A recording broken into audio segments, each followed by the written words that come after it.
আল্লাযীনা ইয়ানকুদুনা আহদাল্লাহি মিন বাদি মিসাকিহি, আর যারা দৃঢ় প্রতিজ্ঞার পরেও আল্লাহর অঙ্গীকার ভঙ্গ করে, ওয়া ইয়াকতাউনা মা আমারাল্লাহু বিহি আন ইউসালা, আর আল্লাহ যা বজায় রাখতে আদেশ করেছেন তা ছিন্ন করে, ওয়া ইফসিদুনা ফিল আরদি, এবং জমিনে ফাসাদ সৃষ্টি করে, উলাইকা হুমুল খাসিরুন, তারাই হলো ক্ষতিগ্রস্ত।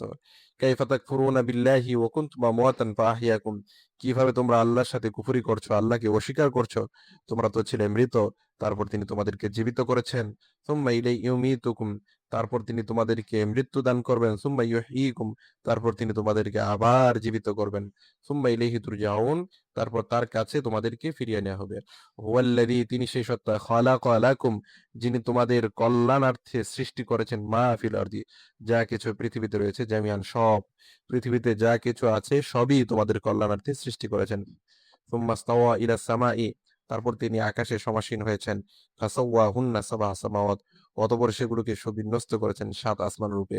ওয়া হুয়া বিকুল্লি শাইইন আলিম, আর তিনি সকল বিষয়ে জ্ঞানী।